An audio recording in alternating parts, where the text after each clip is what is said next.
নববর্ষের জন্য শুভকামনা এবং আমি আশা করি আপনাদের সকলের নতুন বছর খুব ভালোভাবে কাটুক। তাই এই বছর কি পরিবর্তন আসছে তা জানা আপনাদের খুবই জরুরি, কারণ জানুয়ারি মাস থেকে অনেক নিয়ম বদলে যাচ্ছে এবং আপডেট থাকতে এই সমস্ত নিয়মগুলি আগে থেকে জেনে রাখা আপনার জন্য খুবই গুরুত্বপূর্ণ। তাই দেরি না করে আসুন একে একে সমস্ত বিষয় জেনে নিই। সঙ্গে থাকবেন।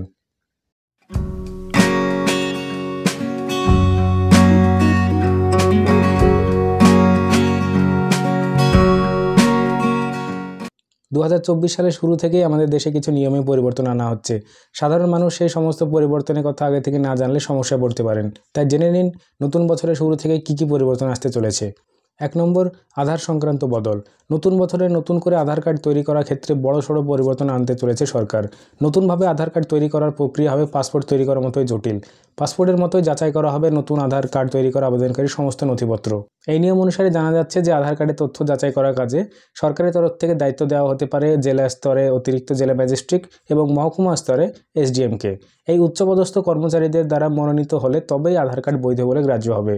নতুন আসা নির্দেশ অনুসারে জানা যাচ্ছে নতুন আধার কার্ডের ক্ষেত্রে তৈরি হওয়া এই নিয়ম 18 বছরের ঊর্ধ্বে ব্যক্তিদের জন্য কার্যকর হবে। সমস্ত ভেরিফিকেশনের পর তবেই তাদের আধার কার্ড ইস্যু করা হবে এবং তার জন্য সময় লাগতে পারে 180 দিন।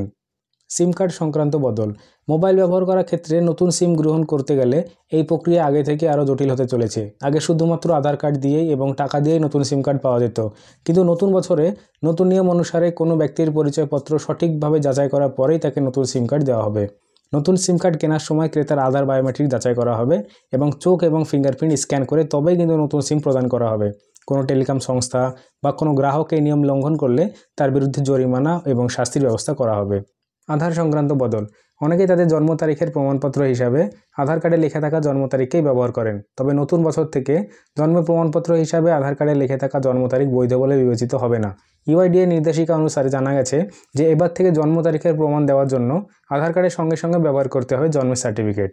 আধার প্রকল্পের ডেপুটি ডিরেক্টর রাজেশ শর্মা এ প্রসঙ্গে জানিয়েছেন যে কোনো স্থানে সচিত্র পরিচয়পত্র হিসাবে আধার কার্ড বৈধ হলে জন্ম তারিখের প্রমাণপত্র লাগবে।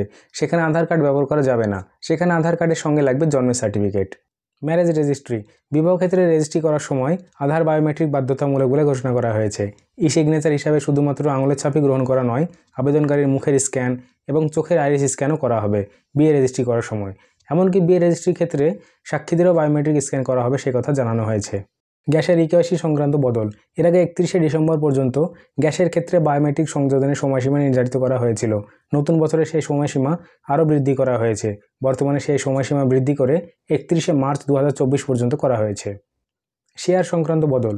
শেয়ার মার্কেটে শেয়ার সংক্রান্ত লেনদেনের ক্ষেত্রে নমিনি থাকা বাধ্যতামূলক বলে ঘোষণা করা হয়েছে। নতুন বছরে বাধ্যতামূলকভাবে এই নমিনি না থাকলে সেই অ্যাকাউন্টে আর লেনদেন করা যাবে না। আধার সংক্রান্ত আপডেট। বর্তমানে সচিত্র পরিচয়পত্র হিসাবে আধার কার্ড সবথেকে গুরুত্বপূর্ণ। এই আধার কার্ডে কোনো তথ্য ভুলভ্রান্তি থাকলে ব্যবহারকারীকে নানা ধরনের সমস্যার সম্মুখীন হতে হয়, কিন্তু আধার কার্ড ব্যবহারকারীরা 2024 সালের 14 মার্চ পর্যন্ত বিনামূল্যে আধার কার্ডের ডকুমেন্ট আপডেট করতে পারবেন। জানিয়ে রাখি, আধার কার্ড যদি আপনারা এখন কেউ অনলাইন থেকে ডাউনলোড করেন তাহলে দেখতে পাবেন সেখানে উল্লেখ করা রয়েছে যে আধার কার্ড এখন আর জন্মের প্রমাণ হিসেবে ব্যবহার করা যাবে না। তো এই ছিল কিছু নিয়ম যেগুলো বদলে যাচ্ছে এই বছর থেকেই। এমন আরও আপডেট পেতে সঙ্গে থাকুন এবং চ্যানেলটিকে সাবস্ক্রাইব করে রাখুন। ভিডিওটি ভালো লাগলে লাইক এবং শেয়ার অবশ্যই করবেন। আশা করি সকলে ভালো থাকবেন, সুস্থ থাকবেন। ধন্যবাদ।